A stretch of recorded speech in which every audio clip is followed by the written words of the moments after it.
Capacitance type के मैंने एक और एक्चुअली डायग्राम निकाली है, उसमें हमें ये चीज़ तो क्लियर होगी, एरिया के डायरेक्टली प्रोपोर्शनल है एंड डिस्टेंस के इनवर्सली प्रोपोर्शनल है। And then we have this epsilon naught and epsilon naught और एप्सिलॉन आर। ये आपके पास ये दो वो आपके पास फैक्टर्स हैं जो डायरेक्टली प्रोपोर्शनल हैं हाइट के। अगर हम डायग्राम को देखें, जो डायग्राम जो भी मैंने ड्रॉ कॉपी की है, इसमें क्या आपके पास दो सेंसर्स हैं जो कनेक्ट किए हुए हैं आपके पास किसी C2 और ER, जो यहाँ से रेफरेंस कैलकुलेट कर रहा है कैपेसिटेंस को, ठीक है। और आपके पास एक और कैपेसिटर है जो ऊपर लगा हुआ है, इनका कांस्टेंट एरिया था वो यहाँ लिख दिया हुआ है। बट ये तो आपके पास प्लेट्स है, इन प्लेट्स का एरिया एरिया ए और बी मल्टीप्लाई करें वो आपके पास सेम रहेगा, डिस्टेंस भी सेम है। बट ये जो एप्सिलॉन आर की वैल्यू नॉट की वैल्यू है वो आहिस्ता आहिस्ता चेंज होगी जैसे जैसे आपके पास लिक्विड लेवल इंक्रीज होगा। बिकॉज एप्सिलॉन नॉट किस चीज को इंडिकेट करता है आपके,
ओके। तो आपके पास जैसे जैसे लिक्विड लेवल इंक्रीज होगा तो जो मीडियम है, जो आपका कैपेसिटेंस कॉफिशिएंट होता है, उसकी वैल्यू इंक्रीज होना शुरू हो जाएगी।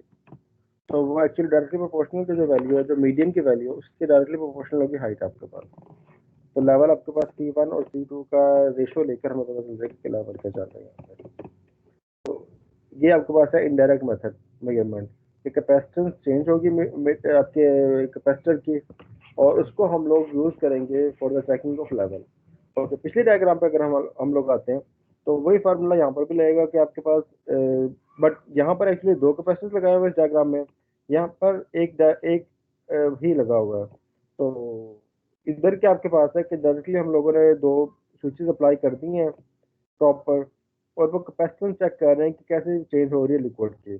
अब जैसे जैसे लिक्विड लेवल इंक्रीज होगा तो जब साइलॉन नेट की वैल्यू होगी या साइलॉन आर की जो वैल्यू होगी, आई डोंट नो अगर माउस क्यों नहीं ठीक चल रहा है, जो साइलॉन नॉट की या साइलॉन आर की वैल्यू होगी वो इंक्रीज होगी, और वो डायरेक्टली प्रोपोर्शनल होगी कैपेसिटेंस क्या होगी आपके पास वैल्यू, ठीक है।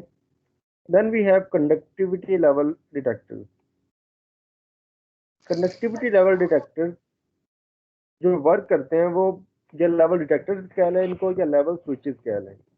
हमारे पास लैब में जो कॉलम लगा हुआ था वाटर का, वहां पर किस तरह के लगे हुए थे, एक बॉटम पर लगा हुआ था राइट एंड के ऊपर, और एक टॉप पर लगा हुआ था राइट एंड के ऊपर। तो जैसे लिक्विड लेवल राइज होकर इसको टच करता था तो वो सिग्नल प्रोवाइड करता था कंट्रोलर को कि लिक्विड लेवल ओवरफ्लो होने वाला है, इसको स्टॉप कर दो मोटर को। ऐसे ही है। और जैसे ही आपके पास liquid level bottom to the height जाता था तो वो कंट्रोलर को ऑर्डर देता था, सिग्नल सेंड करता था कि लिक्विड का लेवल अपने नॉर्मल कंडीशन से डिक्रीज हो रहा है तो पंप को स्टार्ट कर दें। तो एक्चुअली जो आपके पास कंडक्टिविटी लेवल मेजरमेंट्स हैं वो कंटिन्यूस लेवल मेजरमेंट के लिए नॉर्मली कम यूज होते हैं, वो पॉइंट मेजरमेंट के लिए यूज होते हैं। बिकॉज हम लोग इस वक्त जो हम पढ़ रहे हैं के ऊपर हम लोग ये भी देख रहे हैं कि कौन सा पॉइंट मेजरमेंट दे रहा है और कौन सा कंटिन्यूस कर रहा है। तो कंडक्टिविटी के लेवल मेजरमेंट जो इंस्ट्रूमेंट है वो आपके पास आमतौर पर स्विचेस के तौर पे काम करते हैं। तो इन स्विचेस की मुख्तलिफ सिमिट्रीज हो सकती हैं। फॉर एग्जाम्पल यहाँ पर डिप प्रोब्स यूज की हुई है। एक मिनिमम लेवल मेजरमेंट के लिए प्रोब डिप की हुई है और एक मैक्सिमम लेवल के लिए मेजर के लिए डिप प्रोब की हुई है। तो अगर इस डिप की कंडक्टिविटी जीरो होगी तो वो लिक्विड लेवल मिनिमम तक पहुंच जाएगा, तो पंप को ऑर्डर करेगा कि पंप स्टॉप हो जाए और जो इनलेट फ्लो है वो मैक्सिमम हो जाए, ऐसे कुछ ऑर्डर होगा ना। और अगर आपके पास maximum liquid level point rise होता हुआ यहाँ पे टच करता है, तो वो इस पंप को ऑर्डर देगा कि वो ओपन हो जाए और यहाँ पर इनलेट को ऑर्डर देगा कि वो क्लोज हो जाए। तो इस स्विचेस के लिए आमतौर पर काम करते हैं। इसके लिए कंडीशन क्या आपके पास है कि जो लिक्विड है वो कंडक्टिव होना चाहिए या आयनिक होना चाहिए। जैसे हमारे पास वाटर है वो आयनिक होता है, कंडक्टिव होता है। नॉन कंडक्टिव या नॉन आयनिक लिक्विड को हम लोग इस मेथड में यूज नहीं कर सकते। इसके थ्योरी थ्योरी पढ़ लेते हैं। It is a simple low cost instrument used for point detection, level measurement, which requires electrical conducting fluid। Conducting fluid का मतलब क्या है कि जो इलेक्ट्रिसिटी को पास करवा सकता है। An electric circuit is set up using electrode probes inserted in the system. When the probes are immersed in the water, the conductive fluid completes the circle on contact with the probe, and hence the current is inductive, indicative that level point is achieved। तो ये इसका आपके पास method होता है conductivity method measurement का। Then we have radiation level detector. उसके अंदर radar हो सकता है, माइक्रो अल्ट्रासोनिक हो सकता है या न्यूक्लियर हो सकते हैं। तो तीनों का जो मेथड है वो सेम ही है।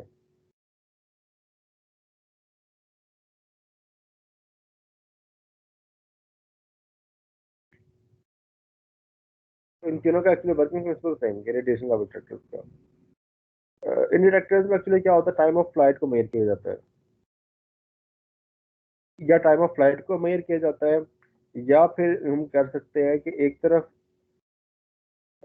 जनरेटर है और दूसरी तरफ रिसीवर्स है।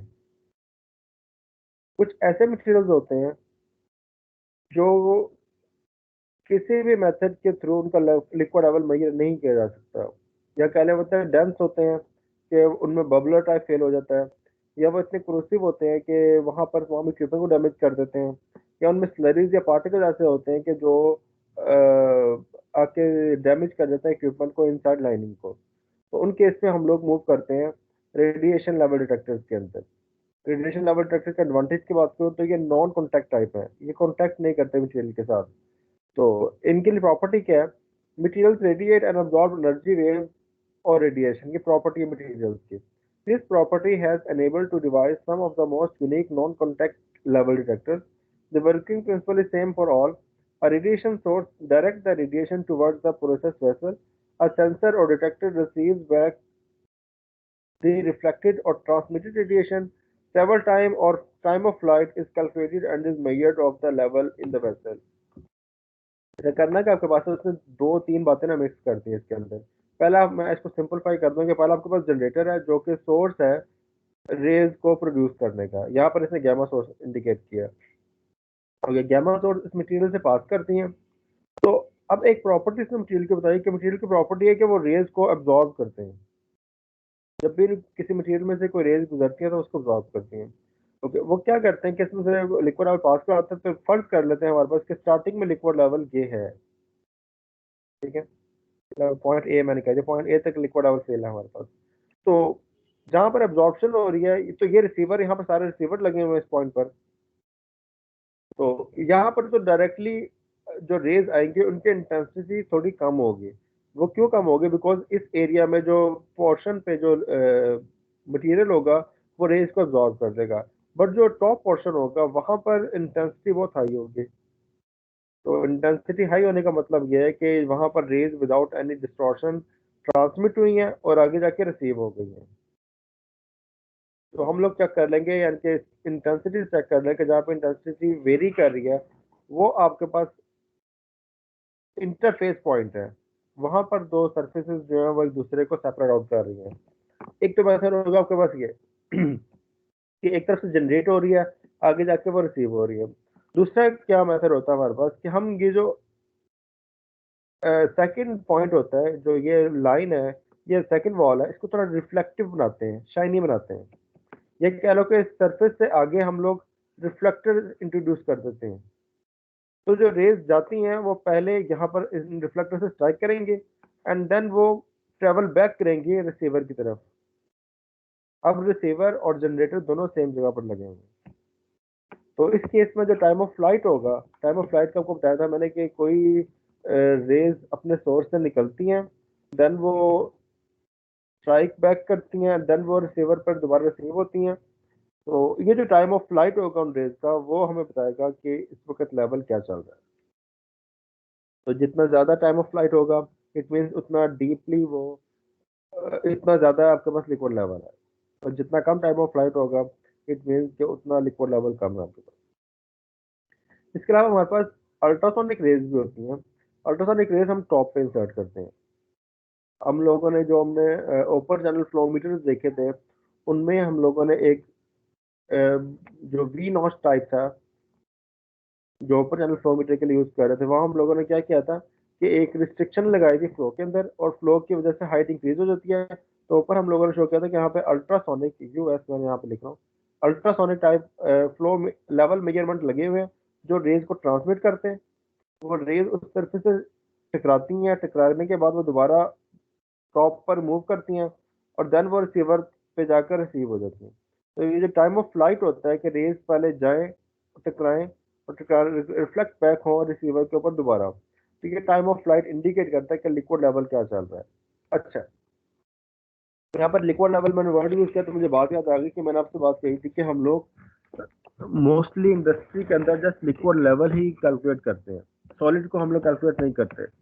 बट के जो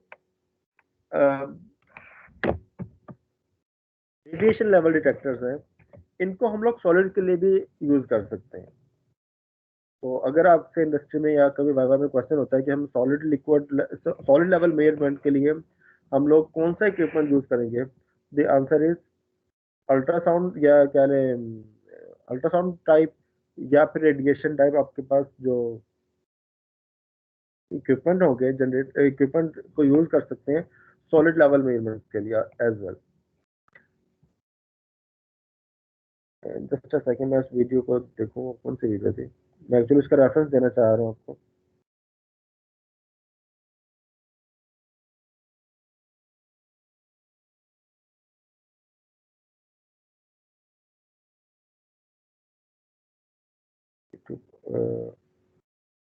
portable ultrasonic flowmeter.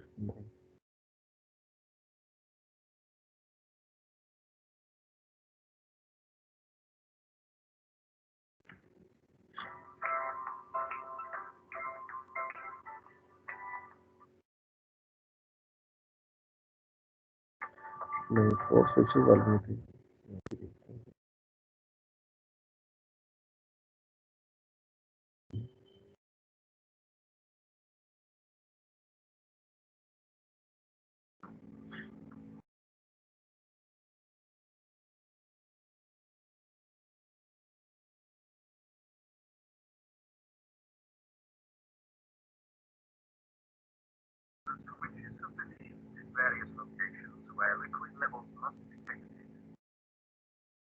I think मैंने देखी थी, शायद आपको सेंड करना भूल गया मैं उसको। मैं आपको शेयर कर दूंगा मैं। तो वहां पर एक्चुअली क्या होता है, जब सॉलिड की हम बात करते हैं, मैं एक डायग्राम में ड्रॉ करता हूँ, यहाँ पर ड्रॉ करता हूँ। सॉलिड का केस में क्या होता है कि हम लोग जब मतलब अपने यूनिवर्सिटी की तरफ जा रहे होते हैं जीटी रोड से, तो वहाँ पर कई फ्लोर इंडस्ट्रीज होती हैं, आर्टेक इंडस्ट्री होती हैं। आर्टेक इंडस्ट्री में सिलोज लगे होते हैं।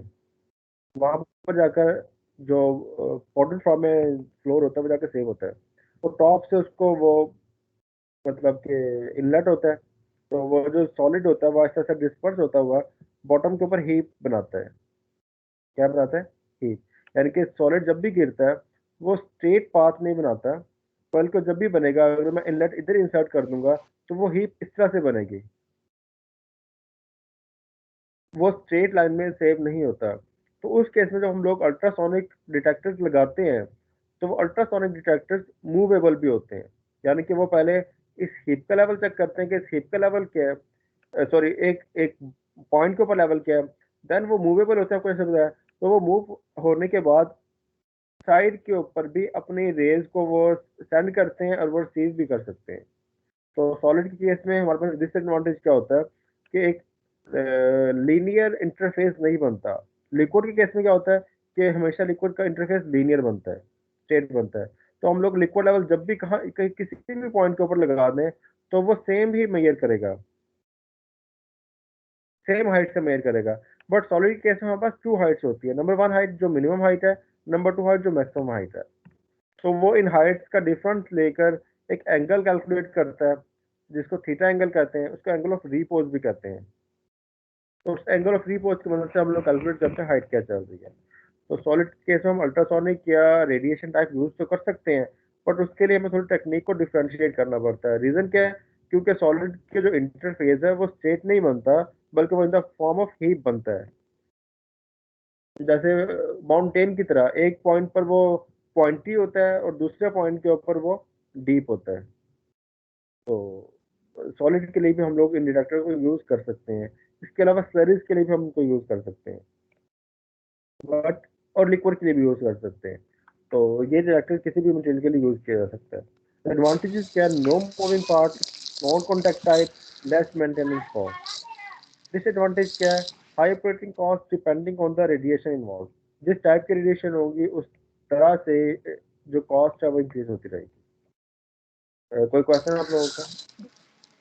तो सर ये जो मेजरमेंट होगी पहले स्ट्रेट और फिर रोटेशन में, तो जो हमारे पास वैल्यू आएगी वो कौन सी थीटा वैल्यू आएगी? दोनों थीटा की वैल्यू, हाइट की वैल्यू जी। भी आएगी और थीटा की वैल्यू भी आएगी। तो फिर इसे क्या फार्मूले से कैलकुलेट करके हम चेक हाँ, करेंगे कि कितनी है? तो एच साइन थीटा आपके पास आता है यहाँ पर ना, ऐसा कोई एंगल वहां ना बनता है आपका वहां H1 और पर। H2 दोनों वैल्यूज आएंगी?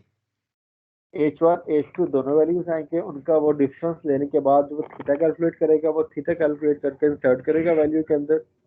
और फिर हमें पता चलेगा कि इस वक्त उस वेसल के इनसाइड हाइट सॉलिड की क्या चल रही है।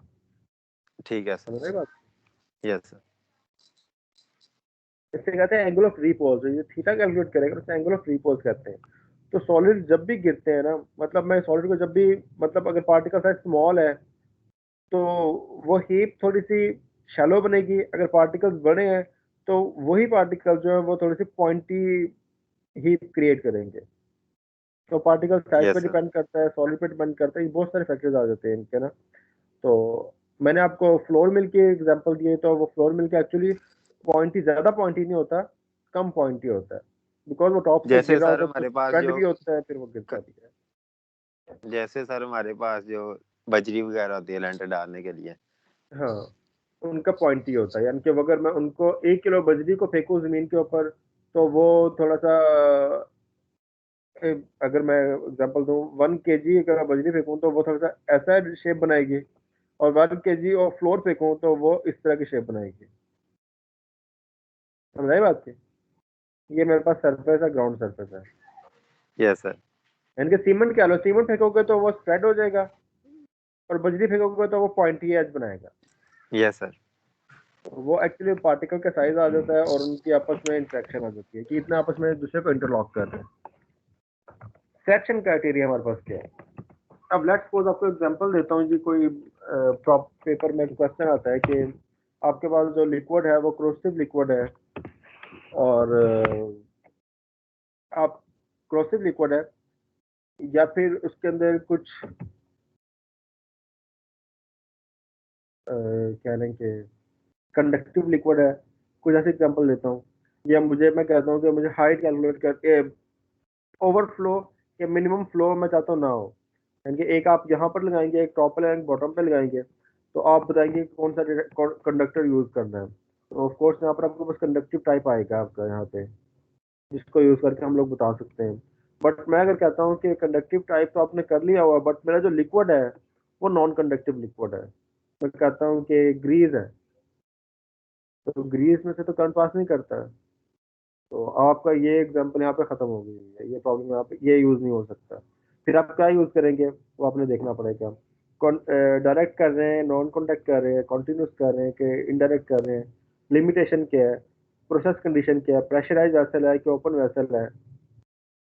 इक्विपमेंट किस तरह का लगा सकते हैं। तो इन तमाम चीज़ों को देखते हुए ना हमारे पास कोई लिमिटेड सी ऑप्शन पहुंचती हैं। यानी कि अगर आपके साथ एक कंडीशन लिखता हूँ यहाँ पर, पॉइंटेड ऑप्शन के बजाय मैं इसको खत्म करता हूँ रेजोल्यूशन मोड को, तो मैं कीप करता हूँ। और मुझे पता चला कि मेरे लैपटॉप की बैटरी खत्म हो गई है। दुआ करना बंद करने से पहले पहले हो जाए, चार्जिंग पे लग जाए। नहीं लगा।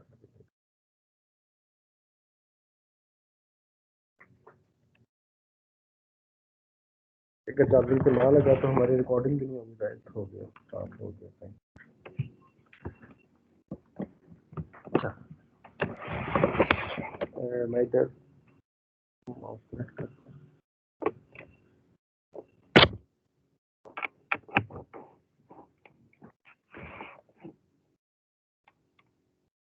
एक मैंने बॉक्स क्रिएट किया, बॉक्स कैसे क्रिएट हो गया था, इंसर्ट टेक्स्ट बॉक्स, मैं टेक्स्ट बॉक्स इंसर्ट कर देता हूँ। कंडीशन लिखता हूँ अपने, कंडीशन मेरे पास है कि जो लिक्विड है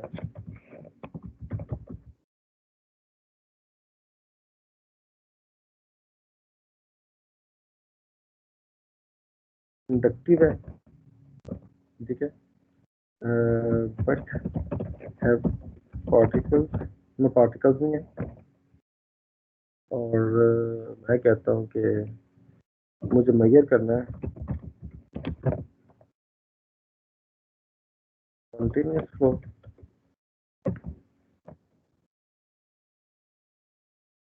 कंटिन्यूस लेवल लिखना है यहाँ पे, कंटिन्यूस एंड पॉइंट लेवल, दोनों लेवल मेजर करना है मुझे, कंटिन्यूस भी करना है, पॉइंट लेवल भी करना है। एंड व्हाट आई वांट कि मुझे जो सिग्नल है वोकल भी चाहिए और कंट्रोल रूम में भी चाहिए मुझे। और मैं कंडीशन क्या लगाता हूँ इसमें, they were conductive but have particles, measure continuous level and point level, signal local and control room में। हाँ, क्लोज वेसल है, और क्या कंडीशन लग सकती है गाइस? क्लोज वेसल है, क्लोज वेसल का मतलब है कि प्रेशराइज्ड वेसल आपके पास है।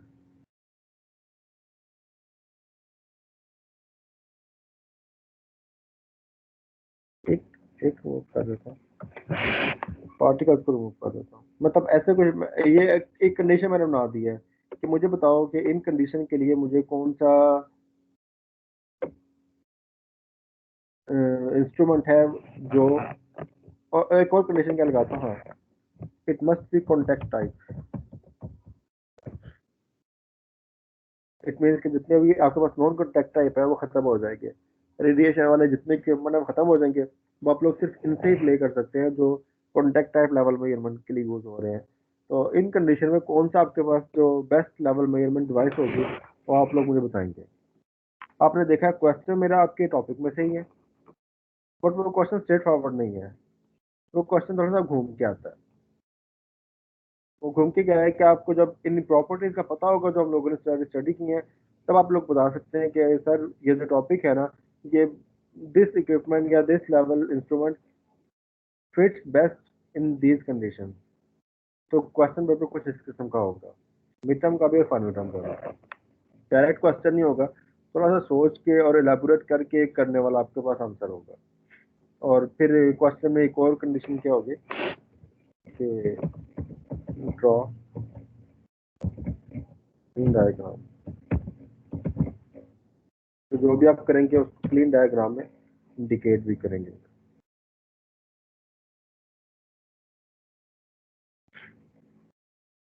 ओके, एनी क्वेश्चन गाइस इसमें से लेवल मेजरमेंट्स में? मैं आप लोगों को ना वो मुझे याद कराना, मैं आपको जो सॉलिड लेवल मेजरमेंट्स के लिए है ना अल्ट्रा साउंड वाला, वो मैं आप लोगों को शेयर कर दूंगा, वीडियो शेयर कर दूंगा सर उसकी वो। आई हुई है जब वीडियो, एक बार तो उसका आई लिंक हुई है, आया हुआ है।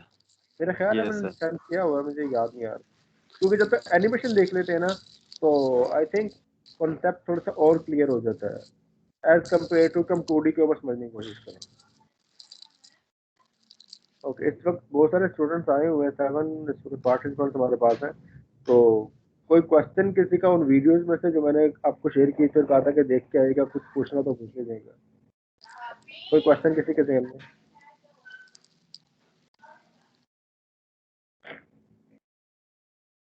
अब्दुल मोइज, अब्दुल रहमान, हाफिज सलमान, मोहम्मद उमैर, उस्मान अकबर।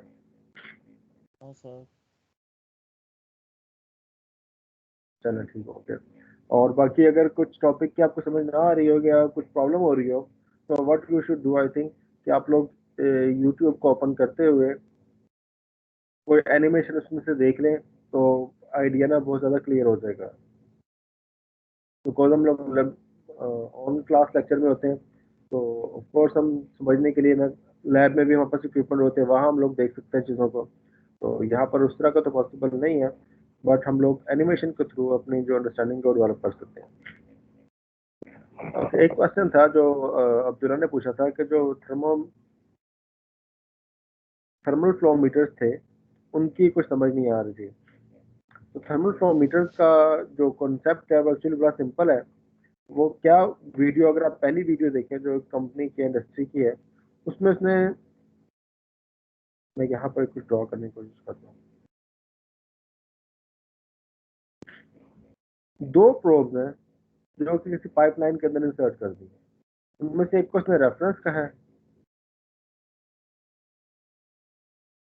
और एक को मैं स्मॉल आर से देख रहा हूँ, और एक को उसने रियल टाइम वैल्यू का है। जो रेफरेंस वैल्यू है ना, वो कहता है इन दोनों रेफरेंस और रियल के दरमियान फर्ज करेगा जो डिफरेंस है ना, वो 10 डिग्री सेंटीग्रेड का होना चाहिए। ये हमारी अपनी सेटिंग होती है। हम 10 का रखें, 20 का रखें, 15 का रखें, हमारी अपनी सेटिंग होती है। इन दोनों के दरमियान डिफरेंस आर कैपिटल और रेफरेंस और रियल टाइम के दरमियान। तो अब रेफरेंस इन दोनों के दरमियान डिफरेंस अगर 10 डिग्री का रखना है, तो लेट्स सपोज अगर रियल वाली जो प्रोब है उसके ऊपर कोई लिक्विड आकर, कोई फ्लूइड आकर स्ट्राइक करता है, तो वो आके इसको ठंडा करेगा, ठीक है। और ठंडा करने के बाद वो अपने जो इसकी हीट होगी अपने साथ लेके चला जाएगा बाहर को।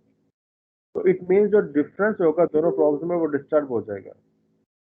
तो व्हाट वी शुड डू, तो जो रेफरेंस है उसको हम लोग ज़्यादा हीट करेंगे या कम हीट करेंगे, ताकि जो डिफरेंस है इन दोनों के दरमियान में 10 डिग्री सेंटीग्रेड का मेंटेन हो सके। तो वो जो हाई एनर्जी प्रोवाइड करेंगे या हाई टेम्परेचर प्रोवाइड करने के लिए हम लोग जो वोल्टेज प्रोवाइड करेंगे, वो इंडिकेट करेंगे कि इस वक्त फ्लो कितना चल रहा है। V इज इक्वल टू आपके पास मैच फ्लो रेट के इक्वल होगा, फ्लो रेट मैच के इक्वल होगा आपके पास। तो इसी तरह की उसने चीज़ बताई हुई है कि जैसे जैसे फ्लो कम होता है, तो जो वोल्टेज प्रोवाइड किए जाते हैं उनकी वैल्यू कम होती जाती है। इट मीन्स कि हमारे पास मैच फ्लो रेट कम चल रहा है, और जैसे जैसे हमारे पास फ्लो रेट इंक्रीज होता है, तो वो ज़्यादा मॉलिक्यूल्स एनर्जी लेके जाते हैं, तो हमें ज़्यादा वोल्टेज प्रोवाइड करने पड़ते हैं रेफरेंस पॉइंट की जो प्रोब है उसको हाई टेम्परेचर पर रखने के लिए। ओके, ये तो उसने प्रोवाइड किया था उसने आपको कि हमने पाइपलाइन के अंदर किस तरह से लिक्विड को इंसर्ट करना है। ये तो एक वीडियो थी। दूसरी वीडियो जो थी आपके पास क्या था कि एक प्रोब थी, और प्रोब एक वायर के साथ, एक मीटर के साथ अटैच हुई हुई थी, ठीक है। पॉइंटी प्रोब थी। अच्छा, उस पॉइंटी प्रोब के अंदर भी हम जब जूम करके हमें दिखाता है तो वो कहता है कि इसके अंदर ना एक्चुअली दो प्रोब्स लगी हुई हैं, कि जो हमें एक प्रोब नजर आ रही है ना स्ट्रेट से, इसके अंदर दो प्रोब्स हैं, और वो दो प्रोब्स हैं वो आगे जाकर एक्चुअली एक मेटल की केसिंग के अंदर सेव हुई हुई है। वर्किंग प्रिंसिपल इसके अंदर भी सेम है कि एक रेफरेंस प्रोब है, आपके पास नॉर्मल प्रोब है। हम इस प्रोब को जहाँ पर एयर वेलोसिटी फाइंड आउट करनी होती है, तो जो डायरेक्शन दी हुई है, इस केसिंग की जो डायरेक्शन दी हुई है, उस केसिंग के लिहाज से उसको फ्लो रेट की दरमियान में रख देते हैं, उसके रास्ते में रख देते हैं। तो जैसे जैसे एयर फ्लो करती है, तो वो इस एक जो रियल टाइम की प्रोब होती है उसको टेम्परेचर को डिक्रीज करती है। उस टेम्परेचर को मेंटेन करने के लिए रेफरेंस वाला अपना टेम्परेचर या वोल्टेज को इंक्रीज करने की कोशिश करती है। तो तमाम रीडिंग आपके पास यहाँ पर मीटर में आना शुरू हो जाती है। तो वहां से हम लोग फ्लो रेट कैलकुलेट कर लेते हैं। तो यहाँ पर एक्चुअली एक रेफरेंस प्रोब को हम लोग यूज कर रहे थे रियल टाइम के लिए कि वो टेम्परेचर को कितना डिक्रीज कर रही है, रियल टाइम वाली को यूज कर रहे थे। रेफरेंस टाइम को यूज कर रहे थे कितना वोल्टेज हम लोग दे रहे होते हैं, ताकि हम लोग उस टेम्परेचर को मेंटेन कर सकें।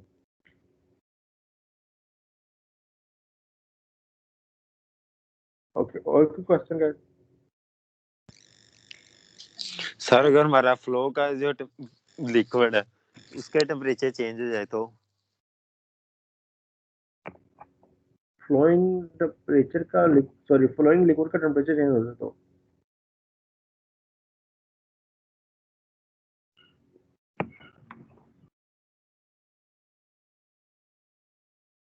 फ्लोइंग लिक्विड का टेम्परेचर चेंज हो जाए तो इसका आंसर मैं आपको देने के लिए उन कंडीशन की तरफ लेके जाऊंगा जो हम लोग एज्यूम करते हैं जब हम लोग कोई भी फ्लो मीटर लगाते हैं। फर्ज करें आपके पास ऑरिफिस है या फिर वो वेंचुरी है, हम लगाते हैं कंजम्पशन लेते हैं कि टेम्परेचर, या मेरे पास माउस है ठीक नहीं चल रहा, आई डोंट नो क्या टेम्परेचर और डेंसिटी चेंज नहीं होंगे। याद है आपको मैंने बताया था। और इसके अलावा एक आपके पास होगा एक Yes, sir. कंडीशन क्या होती है कि स्ट्रीमलाइन कंडीशन हमारे पास होनी चाहिए। तो जो फ्लो है वो फुली डेवलप हो लाइंस के अंदर और वो स्ट्रेट पाथ के अंदर हो, टर्बुलेंस फ्लो ना हो। ये कंडीशन है जो हम लोग रखते हैं किसी भी फ्लो मीटर को इंस्टॉल करने से पहले, उसके बाद कैलकुलेशन करना स्टार्ट करते हैं। तो अगर टेम्परेचर चेंज होगा तो इस इंडस्ट्री के एग्जांपल की जो उसने एग्जांपल दी हुई है ना, इनके जो डिस्क्राइब करता है, जब वो इंडस्ट्री के इक्विपमेंट की एग्जांपल देता है तो आपको एग्जांपल देता है कि जितनी हमारे पास फर्नेसेस हैं वो फर्नेसेस हीट लेकर जा रही होती हैं। फर्नेसेस का जो आउटलेट होता है उनके अंदर जो गैसेज होती हैं वो कुछ ना कुछ फर्नेस का टेम्परेचर अपने साथ लेके बाहर जा रही होती हैं। तो हम लोग फर्नेस के आउटलेट टेम्परेचर से हम लोग गैस कर सकते हैं कि फर्नेस के अंदर जो बर्निंग हो रही है वो 100% हो रही है कि नहीं हो रही। बिकॉज फर्नेस बॉटम एरिया होता है, बॉटम एरिया के बाद जब टॉप से जब गैसेस निकल रही होती है वहां पर हम लोग ये नैनोमीटर इंस्टॉल करते हैं। तो जो गैसेस अपने साथ टेम्परेचर लेके जा रही हैं वो इतने एक्यूरेट होती है कि हमें पता चल जाता है कि अंदर फर्नेस के जो बर्निंग हो रही है वो कंप्लीट हो रही है कि नहीं हो रही। एक पर्पज ये होता है हमारे Yes. पास कि हम लोग किस तरह से इन गैसेस के टेम्परेचर कैलकुलेट कर सकते हैं। अगर हमें पता है कि जो टेम्परेचर एक्सपोज फ्लो रेट क्या चल रहा है, मिसाल लो कि मैंने फर्नेस के अंदर 2 लीटर पर मिनट के लिहाज से मैं एयर एंटर कर रहा हूँ, इट मीन जितनी एयर जा रही है वो उतनी बाहर निकलनी चाहिए। तो बाहर का फ्लो रेट भी 2 लीटर पर मिनट होना चाहिए, ऐसा ही है। बट अगर फर्नेस सही काम नहीं कर रही तो वो टेम्परेचर इफेक्ट प्रोड्यूस करना शुरू कर देगी। टेम्परेचर जो है वो राइज करेगा या वो डिक्रीज करेगा। इन दोनों केसेस के अंदर हम फ्लो रेट कांस्टेंट रखते हैं बट टेम्परेचर की मदद से हम लोग गेस कर सकते हैं कि हमारा फर्नेस एफिशिएंटली काम कर रहा है या नॉन एफिशिएंटली काम कर रहा है।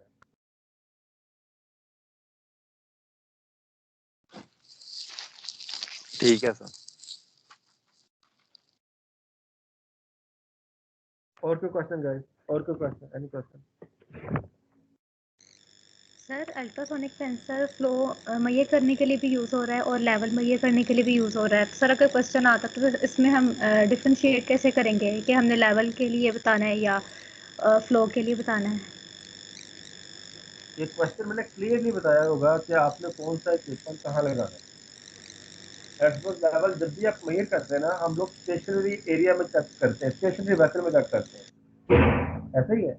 लेवल के लिए आपके पास फ्लोइंग लाइन नहीं होनी चाहिए, पाइप लाइन नहीं होनी चाहिए, स्टेशनरी पॉइंट होना चाहिए आपके पास। तो जब हम लेवल मेजर करते हैं तो आप वेसल में मेजर करेंगे, या फिर जैसे आपको ओपन चैनल फ्लो मीटर था, ओपन चैनल फ्लो मीटर के अंदर हम लोग अल्ट्रासोनिक डिवाइस लगाते थे।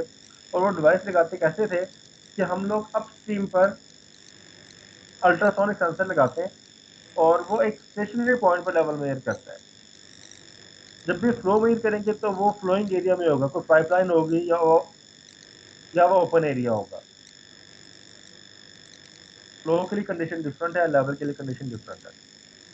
और ठीक। इक्विपमेंट चाहे सेम ही क्यों ना यूज हो रहा हो, मतलब टेक्नोलॉजी क्यों ना सेम यूज हो रही हो, इक्विपमेंट का सेम यूज नहीं होगा ऑफ कोर्स, कुछ फर्क होता है इक्विपमेंट्स के अंदर। तो टेक्नोलॉजी सेम यूज हो रही है बट कंडीशन हमें बताती है कि हम लोग कैसे मेजर करेंगे, क्या मेजर करेंगे। Okay sir. और कोई क्वेश्चन है?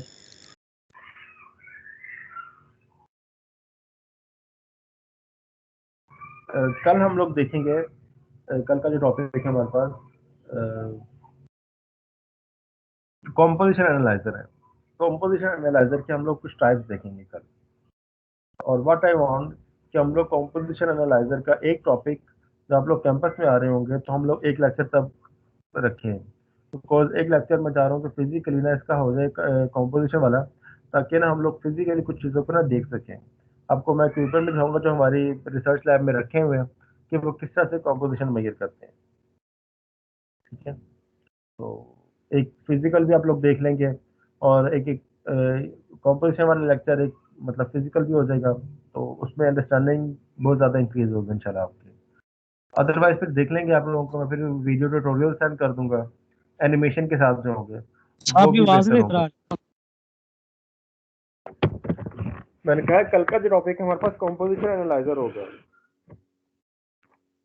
ठीक है,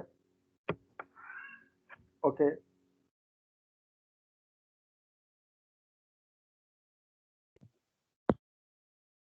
चलो ठीक है गाइस, टॉपिक को पढ़ लीजिएगा, कोई चीज़ समझ में आए तो मेरे से पूछ लीजिएगा। Yes sir.